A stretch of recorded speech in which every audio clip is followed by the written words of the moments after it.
It was outstanding. It's kind of one of our first major community projects, and to be a part of that for the first time was tremendous. The crowd was great, and our guys were tremendous, especially coming right off the retreat and getting them up early to get them back from that. And I thought our open practice was really good.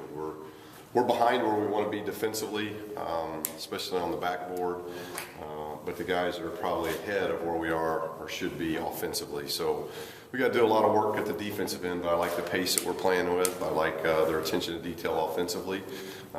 Kyle's doing a tremendous job of leading and doing the things that he's been able to do. He had 11 assists, 2 turnovers again yesterday in practice, and that's been kind of a common theme with him. So a lot of good things are happening, but we got a lot of work to do defensively. How much money you guys raised with that? I do not know. I don't know if you know that, Alex. I had heard money that was raised for Dribble for the Cure. We'll have a figure to you guys later this week. Okay. Yeah, I've not heard on that. I know you expressed some concern about rebounding. How much? It's still a big concern. Rebounding is a big concern. You know, that's. I don't think it was a very good rebounding team last year, and we put a lot of emphasis on rebounding. So, and you haven't really added. You know, the additions aren't really rebounders. Mm-hmm. You know, most of the additions are guards, with the exception of Wana, who's not healthy yet to play. So that's a big issue. You know, Kyle obviously is a very good rebounding guard, as is Jordan. But we're going to have to really continue to emphasize that backboard, because if we want to get out and run, if we want to do the things in our transition game that we want to do, you got to be able to get stops, regardless of whether we're in man defense or zone defense. And we've always had really good rebounding teams, and it's slow. You know, if there's an awful lot of positives, if there's the one negative that I've got concern for as far as development and seeing some progression in practices, it's on the backboard. So we've got to do a better job of coaches of 16 practices in now. As we move forward and look at the things we got to work on, we got to really emphasize the backboard more. Is that something where Tony could be, that's something where he needs to take a big step forward? Yeah, and he's doing a nice job. You know, I think Tony's doing a nice job on the backboard. You know, our 2 best rebounders probably to date have been Kyle and Tony, but it's got to be a group. You know, it's rebounding, team rebounding is always a group issue. We need guys getting 3 to 6 rebounds, and it's got to be everybody. It can't be, because when you have a lapse, then that ends up where the balls go, and you don't get the rebounding. So it's not just one guy or 2 guys that's not doing it. Honestly, collectively as a team, there just hasn't been enough focus. We're a very good offensive rebounding team. That's what's odd. We go to one side of the backboard, but the defensive backboard has been the biggest concern. Now that Bale's eligibility has been established, do you have ETA on that he's going to be available? No, doctors really have been, it's not the doctors, I think they're just unclear because they're wanting to see week to week. He gets evaluated weekly, and they're just wanting to see each week his progression. And they've been very pleased with his progression, but it was an injury. It was more of a repair than it was a fixing. So we want to make sure, and that's long term, that's what's best for the athlete. So we're hoping that, just waiting and making sure that obviously not going to have an athlete come back that's not 100%. So I don't know a time frame. I'm hopeful sooner than later, but I've not been told how many weeks out until he can practice. On the Alford medical chart, a repair is worse than a fix, or a fix worse than a repair? Well, it can be either or. I think long term for the athlete, if it's not a complete tear and you can just repair the ligament, that's a lot better than having total constructive surgery on something where you're taking something out and actually fixing it. So I've been told to repair as long as it works, and the athlete takes to it long term, it's a lot better. But repair is the least severe of this. Yes, yes. How do you feel like team chemistry's been developing so far? Oh, it's been outstanding. We had a tremendous retreat. It came at a good time. It's the first time I've done that, just because of, I think, the rules. Starting practice at the end of September, we went 15 practices, take a retreat. Now we're going to have about another, it's almost the midpoint. We'll have another 14 practices before we get to Drexel. So the retreat hit at a good time. We were going to spend a lot of good time together. And, unfortunately, the coaches lost the softball game, which is not something I'm accustomed to. So I'm just getting over that loss. Bases loaded with 1 out and not finish is not a good thing. Pitching from a coach's standpoint.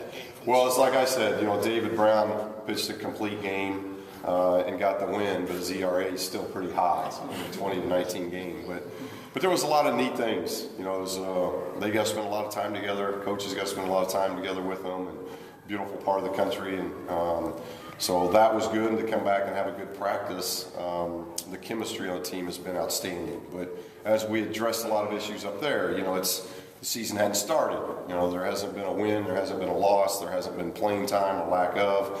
So we talked about there's always obstacles, there's always distractions in the season. We got to be tough about things now and build towards a season that you know those things are going to happen to us, and we got to be ready to deal with them when it happens. 2019, that was the 1928 Indiana State final basketball. Yeah, it might have been. It might have been. Any word on Hamilton? No, not as far as eligibility. No. They never give you any indication. They just No, drop it on we you. just one day we know. Yeah. Anything else you guys did in particular on the retreat?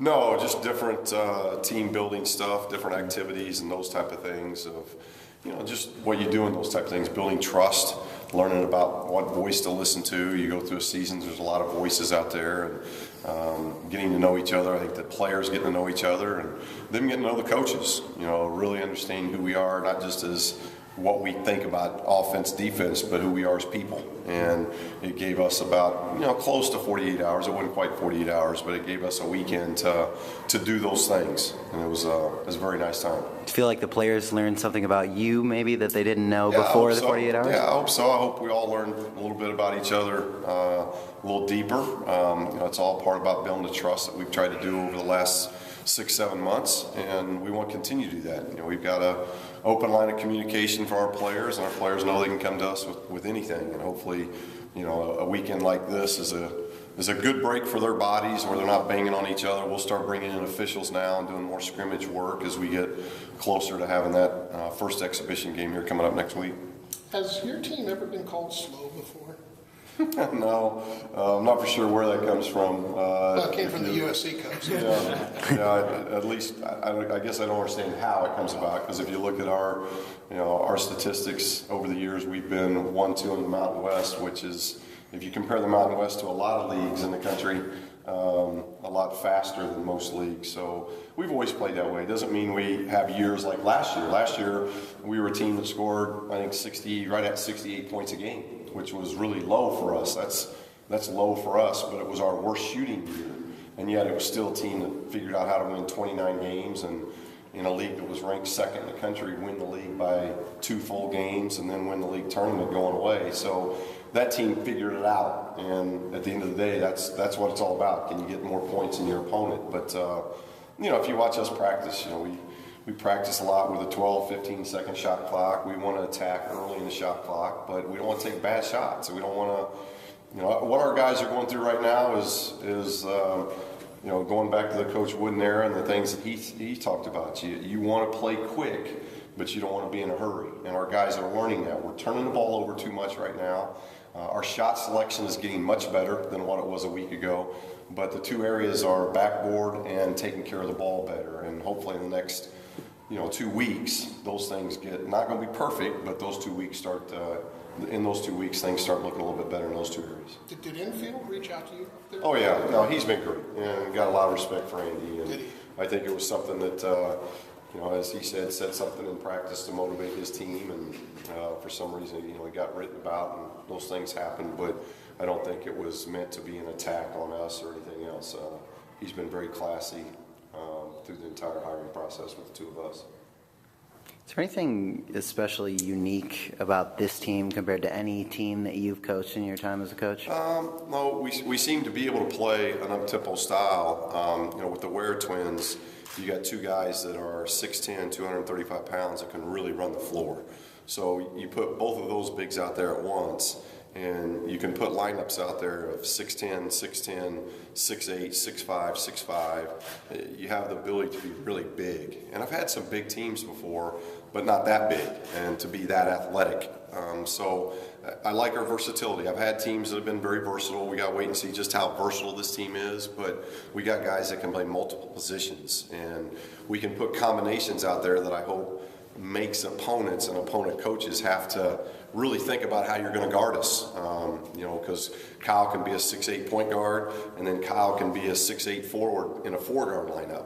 And so there's a lot of different ways that we can show you a lot of different looks. Now, we've got to get good in those looks and how we guard, particularly in those looks. But as that evolves, I like how this team could evolve to be a pretty difficult team to match up with. Line up with Kyle at point guard. Is there someone on the roster that you see as being capable of guarding the other team's point guard? Is that something that you've looked into yet? Yeah, you got a guy like Norman Powell. I think Norman can guard any of the guard positions. So that's where, again, we got to figure that out. As we're making you adjust, we know you're going to try to do things different to us with having a big point guard out there. But I think we can put, if Kyle's not at the time where we can put him on a quick jet, Norman's very capable of that. So that's where I hope that the team can evolve, and it's got to start doing that at the defensive end. We're seeing the evolution offensively. We haven't quite seen it defensively yet. Are you getting clarity on starting lineup and rotation? No, not yet. I mean, we still got a lot of practices to go through. I mean, I've always been a guy that, especially taking over new positions, you're gonna give the veterans the first shot and the best shot, and so we're going to look at that and continue to look at rotations. That'll be as we get going through things. We'll try different combinations in both exhibition games. That's why I'm glad we're playing 2 exhibition games, because we'll throw a lot of different combinations out there, and then when we go back and track film, we'll be able to see what combinations seem to be working early in the season. And to be honest, it could be combinations that evolve during the season to where you start the season one way, but the combinations change by the time you get to league play, just because of production or lack of production by individuals. So, but I like what the freshmen are doing. The freshmen are competing, and they've been put in a tough spot because of the talent that's in front of them. And I think all the freshmen have really done a good job competing and fighting, and will bring a lot of intensity. And the vets have done a good job of not just welcoming them, but trying to help them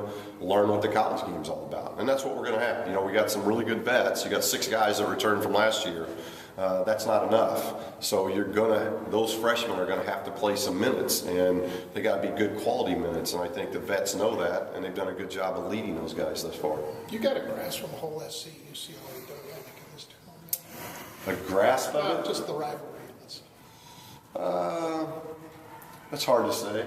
I know that there's a rivalry.